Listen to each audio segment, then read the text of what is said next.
avec nous Françoise Carnevali, je ne vais pas écorcher ton nom, de chez Holcim, accompagnée de Thierry Delahaye, cofondateur de MyConnecting, et ils seront interviewés par Damien Michel de MyConnecting. Allez-y, je vous laisse la parole. Bonjour. Alors d'abord, merci à tous ceux qui ont patienté longuement à l'entrée, d'avoir tenu et d'avoir été persévérants jusqu'au bout. Donc on est ravis de vous accueillir et de partager avec vous ce sujet qui nous passionne, parce que vous faire réussir et faire réussir vos apprenants, c'est une passion chez MyConnecting. Et on va vous montrer en quoi notre démarche qui vise justement à mesurer la valeur créée par les dispositifs de formation est quelque chose qui est possible. Merci Françoise de participer et de partager cette expérience, puisque à l'issue d'un parcours, on a fait une mesure d'impact pour toi et tes collaborateurs. Et je suis sûr que ton expérience va contribuer fortement à la compréhension de la problématique et à la faire avancer. Merci Thierry, bonjour à tous. Oui, je pense qu'effectivement c'est un sujet très intéressant, très actuel, et je pense qu'on va pouvoir le démontrer aujourd'hui. Je prends la main. Bonjour à tous les deux, bonjour à tous. Françoise, en effet, tu es responsable formation au sein du groupe Holcim. Tu gères les compétences de nombreux collaborateurs. Au sein du centre d'innovation de Holcim plus précisément, est-ce que tu peux nous en dire un peu plus sur le projet qui a abouti sur cette mesure d'impact justement qui nous regroupe aujourd'hui? Donc, le fait de travailler avec MyConnecting, c'est maintenant un partenariat de 7 ans. C'est une solution qui est innovante, c'est une solution qui est très pratique pour nos collaborateurs. C'est une formation individualisée et c'est pour cette raison qu'on continue, parce que les résultats sont probants et aujourd'hui, on peut le mesurer, donc c'est génial, mais c'est vraiment quelque chose qui fonctionne bien chez nous. Thierry, avec tes équipes, tu as mené une mesure d'impact à l'issue de ce projet. Toi, Françoise, est-ce que, avec MyConnecting ou d'autres confrères, tu avais déjà vu une telle démarche? Non. Justement, cette démarche, elle est très innovante. C'est une bonne réponse pour rassurer nos directions, notamment sur l'usage et l'utilité des investissements faits en formation. Ok, un sujet clé, on va en parler plus précisément tout à l'heure. Thierry, le temps nous est compté. Est-ce que tu peux, je pense à l'auditoire, présenter en 2 mots, peut-être un peu plus, MyConnecting pour nous tous? Écoute, oui, MyConnecting, c'est 18 ans d'existence, 350 collaborateurs. Et l'année dernière, nous avons accompagné un peu plus de 15 000 apprenants sur toutes nos gammes, c'est-à-dire que toutes les compétences transverses, puisque nous sommes un expert des compétences transverses, à savoir tout ce qui est management, soft skills, bureautique, digital, les langues, la RSE et désormais l'IA. D'ailleurs, je vous invite, si vous le voulez, à participer à une conférence que nous animons demain. Donc, nous le faisons avec une démarche et un ADN qui est celui de l'hyper-personnalisation. 15 000 apprenants, 15 000 histoires et 15 000 parcours et 15 000 ingénieries totalement personnalisées. Une très forte démarche d'accompagnement. Le meilleur des deux mondes entre la technologie et l'humain, mais nous croyons à l'input de l'humain dans les parcours de formation. Et très orienté culture du résultat, fait réussir les apprenants et fait réussir les entreprises. Et c'est l'objet de cette conférence. Merci Thierry. Tu as fait un peu plus de 2 mots, mais j'accepte tout de même. Merci, en préparant Damien. cette intervention, voilà, très bien, tu nous as indiqué en effet, et tu voulais prendre quelques secondes sur le changement de statut qu'a connu MyConnecting fin 2022 pour devenir, comme certains de tes partenaires, tu nous disais, comme la Maïf, Yves Rocher ou d'autres, une entreprise à mission, ce qui est plutôt rare dans le domaine de la compétence. Alors c'est vrai qu'en 2022, on a pris cette décision. Alors depuis longtemps, on a une mission qui est de changer la vie des gens et de leur entreprise par la compétence. C'est une mission enthousiasmante, c'est une mission ambitieuse, exigeante. Et en 2022, on a pris la décision de devenir entreprise à mission et de faire de cette mission notre raison d'être. Ça a été un choix formidable et qui a mobilisé l'ensemble des équipes. et qui trouve tout son sens aujourd'hui. Et je vais vous expliquer pourquoi. Peut-être que vous ne savez pas ce qu'est une entreprise à mission. Mais une entreprise à mission, c'est une entreprise qui intègre sa raison d'être donc dans ses statuts et qui prend un certain nombre d'engagements. Et parmi les engagements que nous prenons et sur lesquels nous sommes audités à notre demande par un organisme tiers indépendant, eh bien, comme vous pouvez le constater, le troisième engagement que nous prenons, c'est celui de mesurer la performance des dispositifs déployés. Et ça tombe bien puisque depuis quelques années, nous avions déjà déployé cette démarche de mesure d'impact sur lequel les équipes pédagogiques ont beaucoup travaillé, parce qu'apporter de la visibilité sur les résultats obtenus par le développement des compétences, aujourd'hui dans un contexte où transformation digitale, environnementale, sociétale, les transformations sont telles que les besoins en compétences sont massifs, et donc être capable de savoir quelle est la valeur générée par tout ce que nous faisons au quotidien, et je sais que c'est votre combat au quotidien, eh bien ça nous paraissait important et tout à fait aligné avec cette démarche d'entreprise à mission. Très clair. Merci Thierry d'avoir posé le cadre. Je pense que c'était important. Je sens en effet, et peut-être l'auditoire aussi, qu'une étape se passe en ce moment. Et tu voulais justement dire un peu plus sur le processus. La mesure d'impact que Françoise et moi allons vous présenter, elle s'intègre évidemment dans un processus d'évaluation beaucoup plus large, une évaluation en 4 temps. Avant, pendant et après à chaud, après à froid. Et évidemment, la mesure d'impact, c'est à froid. Mais en tout cas, ça répond à une logique et évidemment à notre souci permanent d'un bon alignement pédagogique. Donc là, tu voulais enchaîner. Alors peut-être juste avant, François, je suis curieux aussi d'avoir ton feedback sur l'évolution dont on parle en termes de mindset, d'aller chercher des KPI, des indicateurs de performance plus que de complétion, aller au-delà de la satisfaction et de la complétion. Est-ce que toi, tu le ressens au sein du groupe Holcim ? Oui, tout à fait. C'est vrai qu'on est de plus en plus challengé sur les coûts, on est de plus en plus challengé sur le bienfait des formations. Et le fait de faire des formations hyper personnalisées, hyper individualisées, ça nous permet aussi de passer ce virage et de pouvoir justement avancer et de pouvoir démontrer l'intérêt de ces formations. Très bien, merci Françoise. En tout cas, je vois que chez Holcim, ce virage se prend aussi. Oui, tout à fait. Très bien. Thierry, passons peut-être au comment, si tu veux bien, sur la prochaine étape de ton processus, la mise en œuvre, par exemple. Alors, tout à fait, cette mise en œuvre, d'abord, il faut savoir que les avantages, je pense qu'on est tous convaincus ici des avantages de la mesure d'impact. Il faut peut-être les rappeler et je crois que l'intérêt conjugué de celui des apprenants et de celui des entreprises s'impose à nous. Pour les apprenants, mesurer l'impact, je crois que déjà c'est aller vers des dispositifs qualitatifs qui les embarquent et qui permettent vraiment un transfert de compétences.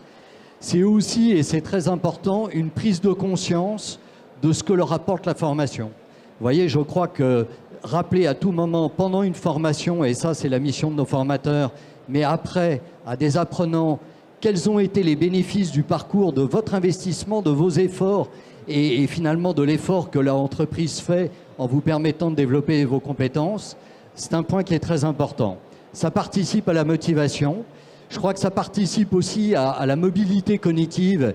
Et aujourd'hui, où on est confronté à des enjeux de transformation absolument majeurs, la mobilité cognitive de nos équipes, c'est aussi quelque chose d'essentiel et le développement des compétences permet de l'obtenir et ça contribue à l'entreprise apprenante. Donc l'entreprise apprenante, je pense qu'aujourd'hui, on est tous convaincus qu'on doit aller dans le sens de l'entreprise apprenante et donc ça permet de rebondir sur les objectifs corporate de cette mesure d'impact puisque finalement, d'une part, ça permet d'apporter des informations aux directions générales et c'est vrai qu'aujourd'hui, les directions générales sont de plus en plus demandeuses. On a fait une étude avec FEFOR et on a interrogé plusieurs centaines d'entreprises en 2023, fin 2023. Et si cette étude vous intéresse d'ailleurs, on sera ravis de vous la communiquer. Et on voit bien qu'il y a de plus en plus d'entreprises dans lesquelles les directions veulent avoir de la visibilité sur des budgets qui sont de plus en plus importants. Et tant mieux, puisque ça nous permet de faire grandir nos collaborateurs. Une mesure d'impact, c'est aussi un outil de pilotage. Et je pense que vous avez peu de temps. Vous êtes obligé de faire des choix permanents et des arbitrages, parce que même si les budgets parfois augmentent, et tant mieux, eh bien, néanmoins, vous ne pouvez pas forcément répondre à tous les besoins de développement de compétences. Et donc, cette mesure d'impact, c'est aussi un outil de pilotage et d'allocation des ressources. Mais on pourrait en dire beaucoup plus, comme vous pouvez le voir sur ce slide. Alors Thierry, tu me connais, donc ça c'est top. Donc point de vue entreprise en plus, donc je pense que ça parle à beaucoup. Moi je veux en savoir un peu plus sur le comment. Voilà. Comment on met ça en œuvre? Quelle approche pour mesurer l'impact? Alors, je vais être un peu provoquant et je vais vous dire, finalement, vous n'avez pas forcément besoin de MyConnecting pour le faire. Vous pouvez en interne développer des démarches pour aller chercher de l'info, aller chercher les datas, et elles existent. C'est pas toujours facile de les trouver. Vous voyez, aujourd'hui, on a développé une telle expertise qu'on a déployé une offre où on accompagne des entreprises à définir en interne les outils, les KPI de performance qui vont permettre de mesurer la performance des dispositifs déployés. Et on se rend compte que parfois, et notamment dans des grandes organisations, pour les équipes RH, les équipes formation, on sait que la data existe, mais ce n'est pas forcément facile d'aller la chercher. Toujours est-il qu'il y a l'approche interne. Et l'approche interne, c'est de définir avec les business, parce que la mesure d'impact, ça permet aussi de se rapprocher des métiers, de définir avec elles quels sont les KPI qui vont permettre de mesurer la performance créée par les dispositifs. Ça, c'est la démarche interne. Le problème de cette démarche interne, c'est qu'elle demande du temps, elle demande de l'expertise, et qu'effectivement, ce temps, on sait que vous êtes peu nombreux à l'avoir. Et c'est pour ça qu'avec les équipes pédagogiques, et Françoise, tu nous en parleras, on s'est dit, il faut qu'on trouve une solution. Une solution qui permette à nos clients de mesurer cet impact sans prendre de leur temps, sans prendre de leur énergie. Et donc, nous avons déployé une méthodologie et des outils qui permettent de le faire sans que nos clients, finalement, n'aient à s'y investir. Et Françoise, quand nous t'avons proposé, tu nous as dit tout de suite, je suis partante. Et Françoise a mis un peu d'input, et je te remercie d'ailleurs pour que les apprenants répondent, parce qu'évidemment, l'implication des collaborateurs, des apprenants dans cette démarche, elle est importante. Éventuellement des managers, parce que vous pouvez aussi associer les managers à cette démarche d'impact. Mais là, on passe, et on le sait, c'est notre challenge à nous tous, embarquer les managers, un sujet que nous vivons tous au quotidien. Mais donc, cette démarche, c'est une démarche qu'on va vous exposer et qui est une démarche qui ne consomme pas de bande passante à nos clients. Et puis, il y a la dernière approche, et qui est l'approche idéale. C'est celle où on est capable d'associer des KPI internes définis avec le client avec lequel on développe le projet, et l'approche MyConnecting. Très clair, merci. Françoise, est-ce que tu veux rebondir sur ces points de Thierry? Donc, si je comprends bien, toi, Françoise, ça a été l'approche MyConnecting. C'est ça. Moi, jusqu'à présent, je n'avais pas vraiment mis en place de mesure des impacts des formations. Et quand Thierry m'a proposé ça, c'est vrai que c'était intéressant, parce que du coup, ça nous permettait à nous aussi, à moi aussi, de pouvoir donner de l'information, de la visibilité à ma direction sur ce qu'on a fait jusqu'à présent, tant dans la proposition de formation individualisée que dans les efforts de formation. Très clair. Donc, prochaine étape, peut-être l'approche conjointe. Oui. Ce serait l'idéal. On y arrive. Top. Ok, on va rentrer dans le concret, dans les KPI, le tableau de bord. Donc là, vous allez nous partager un extrait du rapport que tu as reçu de la part de MyConnecting, toi, Françoise. Tout à fait. Un extrait qui va reposer sur 3 familles de KPI, donc les pédagogiques, les KPI bénéfices et les KPI financiers, qui est un gros sujet. Tout à fait. Comment tu as réagi, toi, par rapport à ces premiers indicateurs donc pédagogiques, là, aujourd'hui? Alors, je les ai trouvés très encourageants. Déjà, le taux de complétion, il nous permet de montrer que les salariés ont adhéré à cette solution et qu'ils l'ont vraiment prise en main. Le taux de satisfaction, ça démontre que la qualité de la formation, elle est là aussi, et que la qualité des formateurs est là aussi pour encourager les salariés à mieux se former. L'indice de flexibilité, ça démontre que la solution, elle est suffisamment souple pour s'adapter aux contraintes de nos salariés et à leurs besoins. Et enfin, l'indice normé, l'indice de progression démontre que la solution, elle est bonne et que les salariés progressent dans leurs apprentissages. Et ça, c'est vraiment une très bonne nouvelle. L'indice de progression normé, donc c'est le gap, la montée en compétence sur le référentiel, hein, c'est ça? Très bien. Exactement. Oui, Damien, là, tu évoques d'ailleurs la notion de référentiel, et c'est vrai que nos clients sont de plus en plus attachés à finalement de mesurer la progression par rapport à un référentiel de compétences. Et donc, c'est vrai que dans nos projets, on travaille beaucoup sur le référentiel de compétences avec nos clients pour mesurer justement les compétences clés ou les sous-compétences qui sont développées dans le cadre de projets. Et l'indice de progression normé, c'est un indice qu'on a développé et qui permet de mesurer la rapidité d'acquisition de la compétence par rapport à une progression normée, et dans le domaine des langues, par rapport au cadre européen commun de référence. Alors, bon, le taux de complétion, je pense que j'ai pas besoin de revenir dessus, si ce n'est pour dire qu'effectivement, il est assez exceptionnel, et bravo Françoise, parce que je pense que l'impulsion que tu donnes aussi auprès de tes collaborateurs contribue à ce magnifique résultat. Peut-être une indication sur l'indice de flexibilité. J'allais te poser la question justement. Ouais. Voilà, parce que effectivement, donc je l'ai pas dit tout à l'heure, mais MyConnecting, on fait de la formation à distance et en présentiel. On est vraiment dans une logique de personnalisation. Et pour vous dire la capacité et la souplesse de notre offre, l'indice de flexibilité mesure le nombre de cours, de sessions qu'on est obligé, qu'on réserve pour qu'une session ait lieu. Donc en fait, les apprenants peuvent annuler des cours avec une très très grande flexibilité. Ils annulent leur session et en fait, vous voyez, dans le cadre des collaborateurs de Françoise, cet indice de flexibilité est assez élevé. Ça veut dire qu'ils ont des contraintes d'agenda qui leur obligent à annuler une session et donc pour en réserver une nouvelle. Mais vous voyez que cette flexibilité, et c'est ça que je trouve très intéressant dans ces chiffres, c'est que cette flexibilité, elle ne se fait pas au détriment de la complétion. Tout à fait. Je pense que c'était important de pouvoir préciser cela. Concernant donc les KPI orientés sur les bénéfices, Françoise, peut-être un mot là-dessus? Alors, quand on parle de bénéfices, on ne pense pas tout de suite à ces indicateurs comme le gain de temps, la sérénité. Moi, ce que j'y vois, c'est que du coup, les formations qu'on lance, elles participent, elles contribuent à l'amélioration de la QVT. J'ai été surprise de voir que des salariés trouvaient dans la formation du gain de sérénité, c'est très bien. Ça veut dire que la formation, elle les aide, elle les accompagne dans leur quotidien. Pareil pour le gain de temps. Pour la performance, c'est compliqué aussi à le déterminer, mais c'est vrai que c'est quand même quelque chose qui est énorme.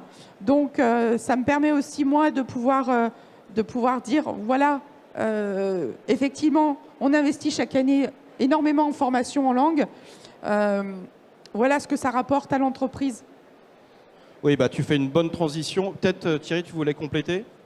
Oui, juste insister sur le gain de temps. C'est vrai que du gain de temps exprimé par les collaborateurs sur des formations linguistiques, c'est vrai qu'on se dit naturellement, évidemment, sur des formations digitales ou sur des formations à l'IA sur lesquelles les gains de productivité sont absolument colossaux.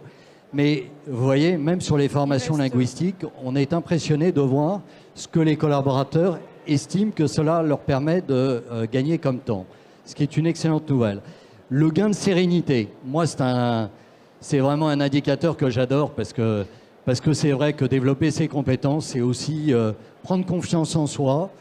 Gagner du temps, c'est être capable de prendre du recul, et je pense que qui d'entre nous est capable de dire qu'il a suffisamment de temps? Je ne pose pas la question, mais je connais la réponse.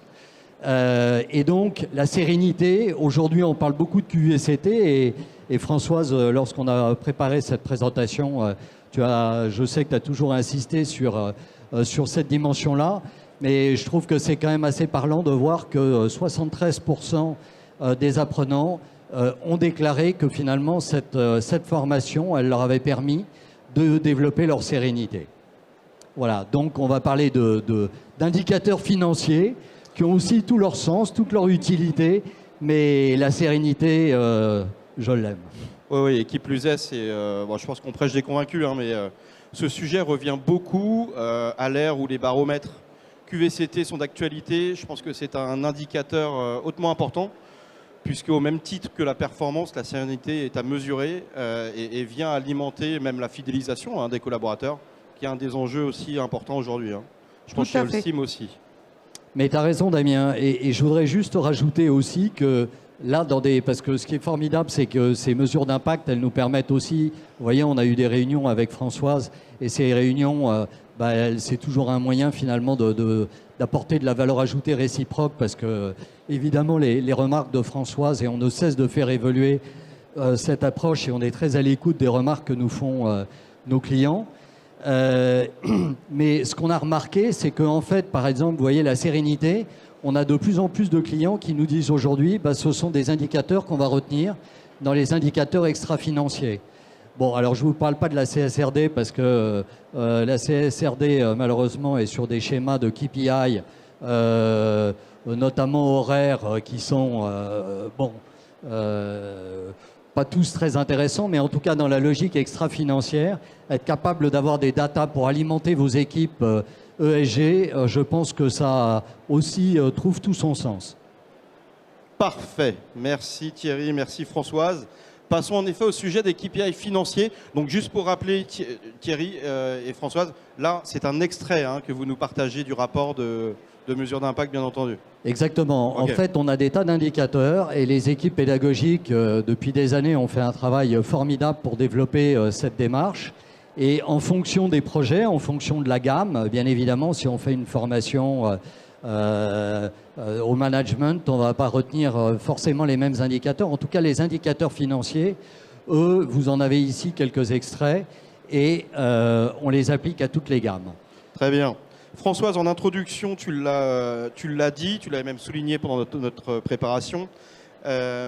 L'exigence financière se renforce, se décuple. Tu as parlé de la direction, tu parlais aussi des managers. Ces résultats, moi, ça m'avait interpellé quand tu me les as montrés. En termes de temps gagné, de gain de productivité, tout ça traduit en ROI. Voilà, comment tu as interprété ça et que comme moi, enfin, je connais la réponse qu'on l'a préparée ensemble, ça t'a interpellé. Oui, tout à fait. Moi, je trouve que ces chiffres sont parlants. Ils permettent de rassurer la direction, ils permettent aussi de démontrer que l'investissement en formation, que ce soit un investissement financier, mais aussi un investissement en temps, parce que je pense qu'on oublie trop aussi que le temps passé en formation, c'est du temps de travail. Et bien, ça rassure la direction et ça montre que les efforts et les investissements faits ne sont pas vains. Oui, complètement. Et alors, Thierry, je pense que tu ne vas pas nous montrer toute ta cuisine interne, bien entendu. Enfin, si tu le souhaites, tu peux. Mais ce temps gagné, qu'on arrive à ROI à 3, tu peux nous en dire un tout petit peu plus, dont le fait de tenir compte du temps passé, du temps gagné, enfin voilà, un peu pour alimenter l'auditoire. Exactement. Alors, on a développé une méthodologie et cette méthodologie, on est totalement transparent avec nos clients quand, évidemment, on leur présente la mesure d'impact. Je ne vais pas vous la détailler ici. Si vous êtes intéressé par avoir des informations, je serai ravi d'en parler avec vous et les équipes de MyConnecting seront ravis d'en parler avec vous sur notre stand. Donc, n'hésitez pas à venir nous voir. En fait, si vous voulez, toute la logique repose sur le temps gagné. Et le temps gagné, c'est de la productivité. La productivité, elle se traduit... alors, bien évidemment, tout dépend de la façon dont on réutilise ce temps gagné. Mais en tout cas, c'est de la productivité. Et cette productivité, on la transforme en ROI en rapprochant le temps gagné du budget investi pour développer cette compétence. Donc, vous voyez que sur le projet Holcim, les collaborateurs ont déclaré en moyenne avoir gagné 96 heures par an, ce qui est un chiffre extrêmement important. Bon, je crois, Françoise, que ce sont des collaborateurs qui utilisent beaucoup les langues. Et donc, 96 heures, c'est colossal. Hein. Donc c'est colossal. Donc les utiliser énormément et gagner du temps dans la pratique en étant plus à l'aise lors d'une réunion pour préparer une présentation, pour échanger avec d'autres chercheurs ou autres, ça trouve évidemment tout son sens. Mais vous voyez que les gains de productivité obtenus par ce projet sont très importants. Françoise, tu voulais compléter un mot? Oui, je voulais rajouter que finalement, ces KPI nous permettent aussi de démontrer la valeur ajoutée de la fonction formation. On a l'habitude de dire que la fonction formation, c'est un centre de coût, ce n'est pas un centre de profit. Là, en l'occurrence, on peut démontrer la valeur ajoutée de la formation pour toutes nos équipes et donc c'est génial. Et tu as eu des retours déjà. Alors, ce projet date de fin 2023, c'est ça? Tu as déjà eu des retours? Je vais le présenter en comité de direction vendredi. Bon, top. Donc voilà, je vous dirai ensuite. J'imagine que Thierry sera attentif à ton retour. Ce que je voudrais rajouter, et merci Françoise de ce témoignage, c'est que en fait, je pense que les directions, en tout cas je parle dans les grands groupes, finalement il y a quelques années s'intéressaient peu ou pas du tout à la formation. Aujourd'hui, les problématiques d'attractivité, de fidélisation font que, mais c'est formidable de définir une stratégie ambitieuse. Encore faut-il avoir les femmes et les hommes pour porter cette stratégie. Et donc aujourd'hui, là, je me souviens d'une intervention où il y avait des learning managers de grands groupes. Et je me souviens même, j'avais été frappé d'un programme présenté chez Stellantis où la learning manager racontait que Carlos Tavares, qui à mon avis doit gérer 350 000 collaborateurs sur quelques centaines de sites, avait trouvé le temps de l'appeler pour parler d'un programme spécifique. Et là, je me suis dit, c'est vraiment un signal. Si les directions générales s'intéressent au développement des compétences, c'est formidable. C'est formidable pour nous, c'est formidable pour les collaborateurs des boîtes. Donc on est vraiment dans une spirale positive. Eh bien, je crois que d'avoir des chiffres qui permettent de montrer que ce que nous faisons au quotidien et le bénéfice qu'en tirent nos collaborateurs, eh bien, il se traduit par une réalité économique, une réalité humaine. N'oublions pas le bénéfice de sérénité, mais aussi une réalité économique. Je pense qu'on ne peut que contribuer au plus grand intérêt des directions pour notre travail au quotidien. Merci Thierry, merci Françoise. Il nous reste 2 minutes 40 pour être précis. Juste avant de passer le micro, peut-être s'il y a des questions. Là, vous avez parlé d'un projet en langue, sur tout ce qui est management, soft skills, IA, RSE. Vous proposez bureautique, digital. Vous le mettez en place. La mesure d'impact est déployée sur toutes nos gammes. Donc, tous les projets avec les clients qui le souhaitent, on déploie la mesure d'impact. Merci pour cette précision. Hop. Est-ce que vous avez des questions? Oui, on a une question là-bas. Bonjour, je voudrais savoir comment vous calculez le gain de sérénité et le gain de performance, s'il vous plaît.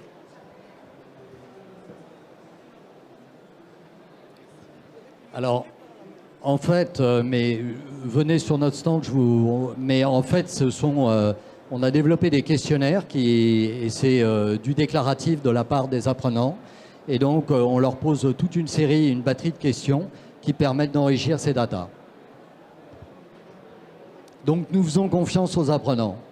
Mais les managers peuvent aussi s'impliquer dans la démarche de mesure d'impact. Mais là, on va vers un dispositif qui est évidemment plus lourd. Est-ce qu'il y a une autre question? Oui. Non? C'est tout bon. Eh bien, merci à tous Très bien, les deux. merci. Merci à tous. Bravo. Merci.